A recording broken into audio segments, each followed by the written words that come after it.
Hello, and welcome to the Project Elected podcast. Project Elect is a nonpartisan nonprofit whose goal is pretty simple. We want to get more Latter-day Saint women involved in public service. On this podcast, we interview amazing Latter-day Saint women who are involved in public service. Hi, my name is Audrey Perry-Martin. I'm the founder of Project Elect and the host of this podcast. I am excited to be interviewing Julie Fulmer today. We had some technical difficulties last time we tried this, so this is our round 2, and I am excited to talk to her. She's the mayor of Vineyard, and she has so much energy and is so fun to talk to, and I really think you're going to enjoy getting to know her a little better. Julie, thank you so much for being here. So excited to be here. Thank you for the invitation. Julie, would you just introduce yourself and tell us your story? How did you become the mayor of Vineyard? I mean, it's a pretty new town, growing really fast. Tell us about Vineyard. Tell us about how you decided to run for mayor. My journey to run for mayor was very different than my entrance into politics. We all start somewhere with entering this moment in time where we want to serve our community. And I would say that I've always been very dedicated to community service, but I actually moved to a sleepy vineyard. And there was like 99 homes when I was building my house. I think I got a book and a little sticker that told me my number of how many residents there were when we finally built our house and it was completed. But there was less than 150 people. And then suddenly the community just started growing really fast. And I mean, in a few months, 45 homes would be built. So there was this 3-month period where 45 new homes. And so the community just started growing very quickly. And I wanted to get to know people. I was like, I just moved to this new community. We have this brand new neighborhood. So I decided to throw a party. And I called the city and I asked them if I can get a permit. And there ends up being this very long process. And I didn't understand it at the time, but they didn't even have any laws that would allow for a block party. So they had to go through this really rigorous process for me to have a block party. And I just thought, wow, I just moved here. And if you can't have a block party, this is not where I want to be long-term, and I just built this house, so I've got to get involved right away. And I called the mayor, and I was like, I think I need to run for office. Let me tell you why. And he's like, you have to get involved in planning commission. And he appointed me to planning commission, and it just started my journey in politics. If I were to rewind just a little bit, I had moved to Utah. You know, we're all called to do something, no matter what it is. We all feel this compelling force to do something. And I just felt this compelling reason that Vineyard was going to be really important to me and that I needed to be really involved and that I needed to do whatever I could to take care of Vineyard because it was going to be in my hands one day and I had needed to take care of it. At that time, I thought that's a block party. And so that's how that started. But then I served in planning commission for 2 years and I started going back to school for it because I thought, I'm serving people. I better know what I'm doing. And then I got onto city council. And then one day somebody said, hey, I'm going to run for mayor unless you run. And I'm going to give you a couple days to decide. And I was like, can I have the full weekend? You know? And they're like, and if you don't run, we're going to run. And this person that was running was very well-known in politics, didn't really work in local politics as much. They didn't know a lot about Vineyard, but I knew that they would beat our current mayor at the time. But I had all this institutional knowledge and I had been working on all these projects. And so they were giving me this moment. So I went and called the mayor, who's like a 16-year incumbent. And I was like, hey, it looks like this person's going to run. Why don't we both throw our names in and one of us will get it? And then that's how I ended up doing it. And mostly because there were so many contracts, so much policy that needed to be done. And I had this really robust background in negotiations and contracts. So I was definitely the right person for the job. You don't often move into a city that has no laws yet, right? In one of the first 100 residents of the town, and you're like a town founder, which is amazing. I know, right place, right time. Got in early. Exactly. I love it. And I love that that throwing a block party is what got you involved. I've heard lots of different stories and I've never heard that one. So that's great. That's a great. I know. It's a really funny thing too, because so much construction was happening that the secretary was really concerned that it was going to be dangerous for people if somebody were to build on those lots. But I happen to own those lots. So I was like, wait a second, I can't throw a block party because maybe someday in the future somebody might build on the lots next door. And they're like, yes. And I was like, I own the lots. It's going to be okay. We can have this block party. It's not a big deal. It's going to be Yeah. fun. That's fantastic. So Vineyard has been growing. What's your population now? Because when did you move there, and how long has it been, and how many people about are there now? When I moved in, like I said, there was less than 150. And then when I ran for mayor, and it was a really neat process because as people would move in, I would get to know them, and then I could become this new voice. Everybody that was on the council at the time was a family member of this farmers that lived there. So it was just me and the family member, and then the mayor. He wasn't a family member, so it was like the two of us. But he had grown up there, so he's basically a family member. But we were growing so fast, and I got to know every resident. And so it felt like it was a lot smaller for a long time. But by the time I ran for mayor, there were 3,000 people when I started running. And when I became the mayor, there were 6,000 people. And now there's 22,000 people. Wow. I'm from Orem, so I'm very interested in Vineyard and how fast it's growing. And I can't believe it was just farmland in Geneva when I was in. And now there's 22,000 people. That's incredible. Yeah, it grew by 10,000%. And what a crazy time to be mayor. What are some of the things you've had to deal with that fast of growth and basically starting from farmland into this huge community of people? There's so many things. There's growing from the ground up. We had to do a lot of master planning, setting the structure for our utilities, setting the structure for our roads, setting the structure for how businesses would come in, setting the structure for staff. They're setting government structure itself. They voted in a form, and then we had to slowly build in policy around it.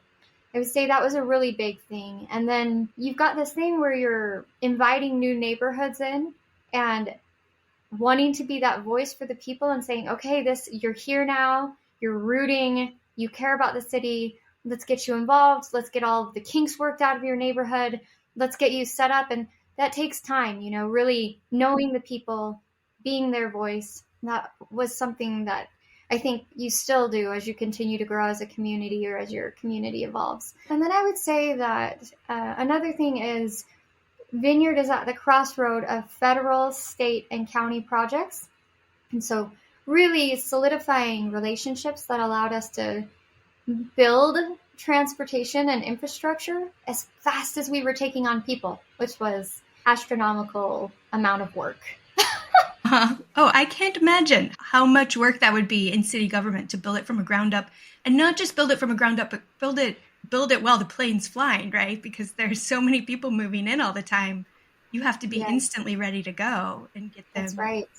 Get them up and running. And everybody that moves into a new community, they want to suddenly feel like there's community activities and amenities, and they want to move freely. And it's hard to say, hey, just 10 minutes before you got here, there was only a stop sign and one road, but we have 3 now. And you have to keep telling that story as you go. And it's not an easy one, but it's definitely something that I think we've built into our structure is just getting that message out, clear communication, a lot of transparency, bringing people along with us, a lot of coalition building. Totally. So you said you went back to school while you were on the Planning Commission. What did you go to school, and how did that kind of help you know better what to do?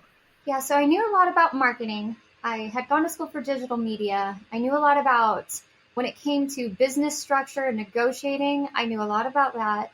But when I first got on the Planning Commission, they wanted me to know about cement. And I thought, I know nothing about cement. So I was like, I got to sign up for cement classes, because how am I going to make a really good decision on building roads and building this, like resurfacing things, if I don't know about that?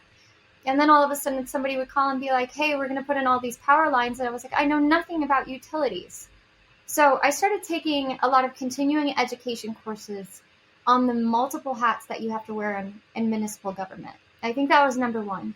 I did a lot of trainings to say, how do you work with intergovernmental relationships, things like that. And a lot of those things can be intuitive, but I think I really wanted to get to the root of those things. And then I went back to school for political science, and I got a BS from UVU. And then I studied constitutional studies. I really thought, you know what, I've always wanted to be a lawyer, and this is presenting an opportunity for it. So I'll go into this, and then I'll go into legal, and I'll be a better public servant, and I'll serve people better. I remember when I got elected, I was like, guys, I don't know why you elected me because I don't know anything about cement, you know? But now I understand a little bit better. A lot Yeah, better. totally. I don't know anything about cement either. And who knew you need to know everything about cement to be a mayor? And how I don't even know how you would find a class about cement, but what a go-getter to just know instead of muddling your way through, you wanted to know and understand it. So that's really impressive. So why do you think you were successful as a candidate in this type of an environment?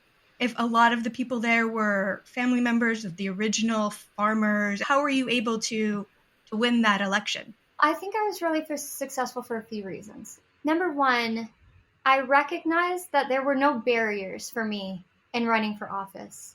I think that was critical to understand. Number two, I recognized if people don't want me, that's okay. I'm going to go present what I think is good, and that's okay. And I think number three, my biggest goal was just to be a voice for my people that had just moved in. You had this group of people who were creating structures, and they've lived there for 30 years, and there were all these new people, and they didn't want to do the work to go look up the laws for block parties and road infrastructure. But I felt like I really understood the people because I had moved here, and I knew all the issues with our new community. But more than anything, I knew I was a good communicator, and I could go tell them what was happening, and then I could take whatever issues they had and I could go and fight for it. That's great. And you really did become the voice for all of these new people moving in. And it sounds like you got to know all of them, like on a personal level too. It's obviously probably not all 22,000, but as it grew, being the person who welcomed them to the city. So that's a great way to build your network to run for office. I mean, you talked about why you ran for office and what the reasoning behind it was, how it happened. Did you ever feel inspired to run for office, or that what you were doing was the right thing for you to do? Yeah, I did. I do come from a spiritual background. I'm LDS, and we all have our callings. And there are a few things that I think gave me an advantage to accepting this as something that I should be doing. And I think this is something, as I look out onto the stage of women that are thinking about getting involved, there are two things to overcome. I think, number one, there's this idea out there that temporal things and spiritual things to God are the same. And recognizing in our lives that sometimes as we look out and we think about separating ourselves from our executive offices or some really incredible project that we're working on, or the fierce loyalty that we have towards time spent in motherhood, you have to really ask yourself, am I giving to the right places? And sometimes when we think motherhood or whatever position we're in is the most important, we can grapple back and forth with those thoughts as if, should I dedicate this service outside of my home? And I think for me, I just realized this was an important thing that I feel is just as important as Relief Society. There are so many ways that we can serve. And sometimes we serve in a church function. Sometimes we serve in the PTA, and we're serving our kids, and we're trying to make sure that the schooling that they're getting them is going to set us up for generations in the future that are going to lead our country properly. And sometimes it's working, and it's how do I take care of my family, and how do I set up my kids for the future? And then sometimes it's how do I build a community that's going to serve the children that I love and produce quality of life for the people around me. And so there was never a barrier there for me. I knew that was part of just as important as all of the other aspects of our callings, if you will. Absolutely. I love that. I love how you put that, there wasn't a barrier because you knew this was important and this was a way you could serve. Yeah. And I would say that for me, I was sitting in a quiet place one time, and I felt really strongly that the city of Vineyard was going to be put into my hands. And I don't ever talk about this with people, but for me personally, I was like I told you, I thought, wow, is this small moment where I am just meeting people? I'll do that. And then I thought, oh, maybe this is where I just serve a bunch of people and I bring a bunch of resources to the city. And then I was on planning commission, and I was like, oh, this is great. I'll just learn as much as I can, and I'll set some good coordinates for how things can go in the future, and then I'll fly and sail off into the sunset. And each time I would feel like, I remember the recorder was like, hey, I think you should run for city council. And I kept getting this prompting, like, you need to run for city council. It was a hard decision, like I said, not because I didn't feel like it was a decision that was barriers, but just saying, do I want to get into political office? Like, I've never been on the city council. What does that even mean? And sometimes we come from this perspective this is why I went and read about cement, that you have to know everything perfectly in order to do it, because why would you become a city council person unless you had excelled at the top of your class in city council training? Now I have a totally different perspective on it, but my ambition to follow this inspiration to move forward had me overcome that. And I had my first baby. I was on city council and I was pregnant during my city council run. And I was 9 months pregnant when I was run in my mayoral debate to win a mayoral debate. I was 9 months pregnant. I was about to have a baby. I had a baby 2 weeks later. Oh my goodness. And that's really inspiring that you felt that prompting and that message that this was something you needed to do. And you weren't sure exactly what that was, but it unfolded as you went and made you willing to go with the things that seemed really hard because you'd already had that confirmation. That you were and each office, each time I ran, it was like, no, keep staying here. And I was like, really? Okay, I guess I'll run for mayor. And I remember thinking, just do what you can and, put yourself out there and then it'll happen. And it did. And it was good. Yeah, that's such a great story. Thank you so much for sharing that. There's one other thing you said that I want to ask you about. You said you thought that the reason why you went to go to cement classes was because you thought you needed to know everything about cement in order to be good on like the planning commission or city council. And you said you changed your mind about that now. What did you mean by that? What do you think now? Do you need to know everything about cement? Oh, I have learned so much. I'm a different person, but I went to school. I learned all of those things and they were good, very helpful. And I would recommend it. Like as you learn and as you grow and you want to know something, get out there, get educated, put yourself out there for education. But when it comes to cities and government in general, you wear so many hats. I can't tell you how much it fully encompasses so many aspects of life that you could never be the expert in each of those fields. And you hire experts to give you information that you can digest, and then you have to learn about them, and then you go forward. I think that's number one, is recognizing there's too much to become the expert of. So you have to lean into the experts. So that's not a necessary skill. I would say, secondly, something that was most interesting to me as we're like centering this around women is I have so many people call me to change policy throughout the city. And I have probably a very close relationship with my residents. We grew in chunks together. And so I really do know a lot of them by name and have watched them raise their families. But I would say that this is across the board for everyone. There is nobody that cares more about the quality of life for their people than the mothers that live in the community. I've served with many men who are phenomenal and they care deeply and they run often, but women call me and say, hey, did you know that the flasher on 400 North isn't working today? Or, hey, did you know that there's not vertical parking on X, Y, and Z, and this is why we can't fit enough people in on this side?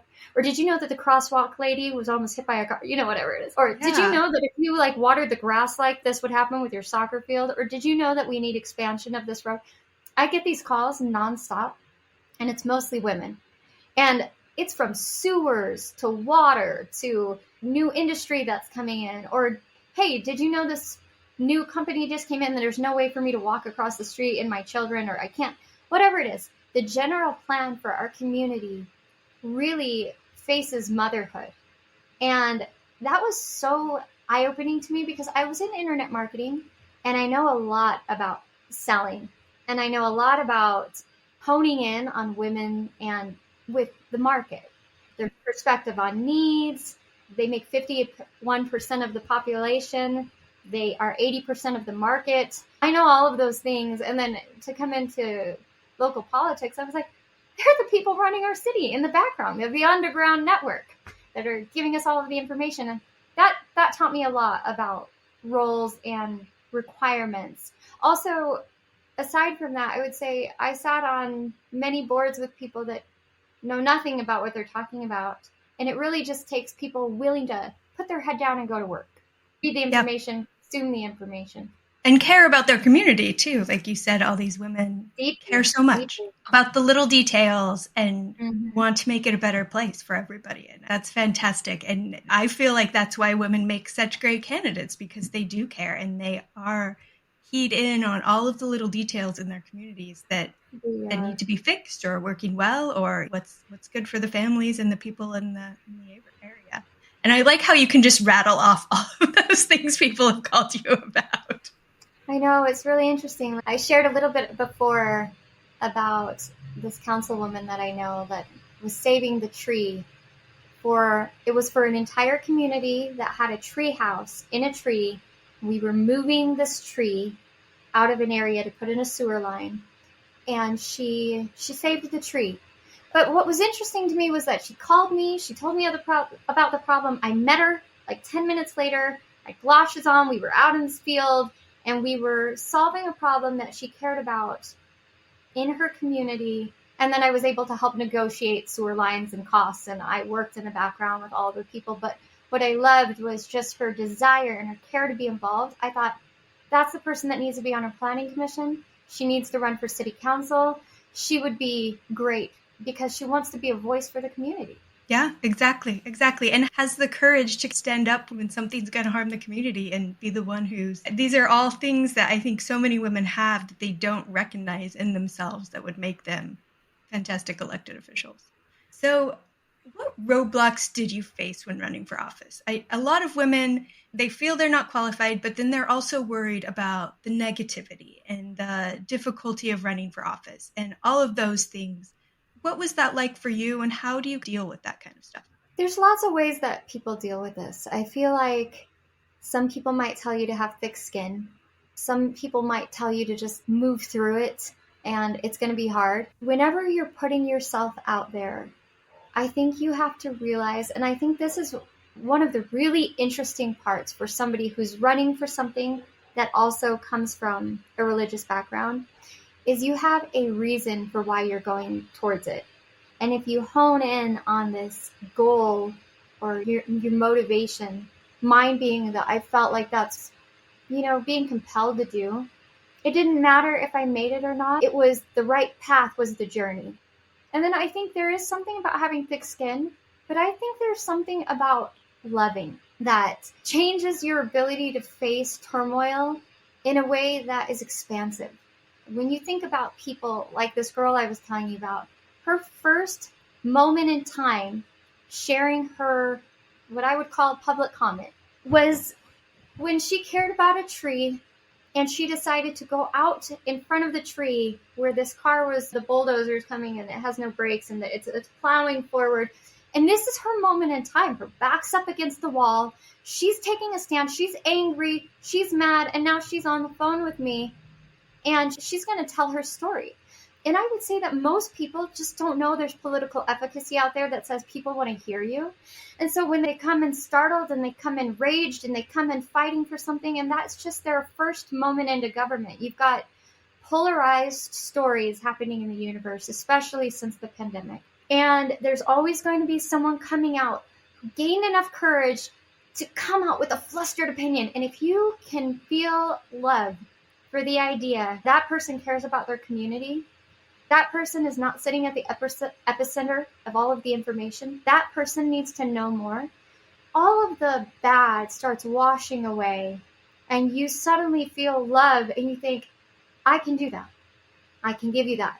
I can recognize who you are. I can read in between the lines. And there's this moment of just peace and calmness when somebody is saying something tragic, because they do. You feel a sense of love. And so if you don't have the ability to have thick skin, then have the ability to feel expansive love. And nothing teaches you better than having children who you sacrifice everything for. You're putting Cheerios on the table. They're knocking them over. They're really mad because you won't let them to go to some party. You have to de-escalate the situation constantly. You know more, but they feel like they're really upset about something, or they might know something that you don't know yet, and they've got to educate you on it. And there's nothing like, if you can be calm as a mother, then you can go in and be a mayor and be like, okay, let's go. Let's have this conversation today. Yeah. I love that analogy that being a mother is the best training for that, because who as a mother hasn't had a rageful child come at them with absolute nonsense and had to just de-escalate it and be loving and not react like so many people in politics do. And you know what they're saying is meaningful. Mm-hmm. You know what they're saying is important. And you've got to get there together. And that's working in politics. You're like, I know what you're saying is important. I know the 50 hurdles that's going to take to get there. Okay. I know what you need to know. I need to learn more about what you need to know. I think that's really at the heart of running for office, getting past these things. And that's really at the heart of serving long term, if you can feel that. Because there's a fear, too, that when you get in politics, you change and you become different. But if you don't have thick skin and become jaded, and you do it through love, you can really center yourself on something positive. I love that. And it's not just how you are as mother, it's also Christ-like love and Christ-like leadership and trying to react as he would in those situations when people would come at him with anger and how he responded. And the goal is to be like that as well. Just thinking about that in those terms, I think, is really a beautiful way to think about it and a good way to shield yourself from becoming jaded. Yeah, and it's healing. It's healing in today's society, which is hard. And I would not say, even in our hardest moments, we have them with our children, we have them in political office. It is healing to lead with love, to lead with gratitude, and in exchange for feeling harmed and jaded from the lack of information that sometimes causes so much friction. Yeah, I needed to hear that today. That the love is the answer in politics. That's the way to keep from getting frustrated and overwhelmed and cynical. Yes. So we are almost out of time, unfortunately, because this has been so fun to talk to you.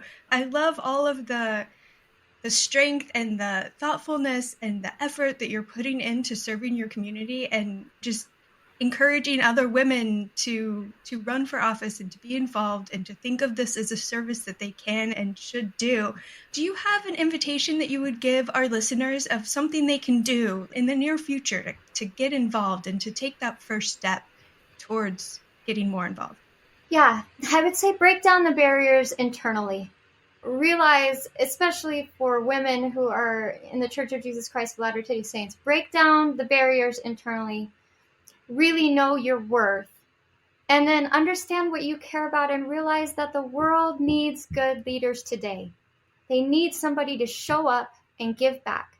It's a duty and it's a sacrifice that each of us, women and men alike, need to give their communities when we feel we don't have the time. If we don't, we hand it over to the people that maybe do not support the values that will keep our government building a society that is good for our kids.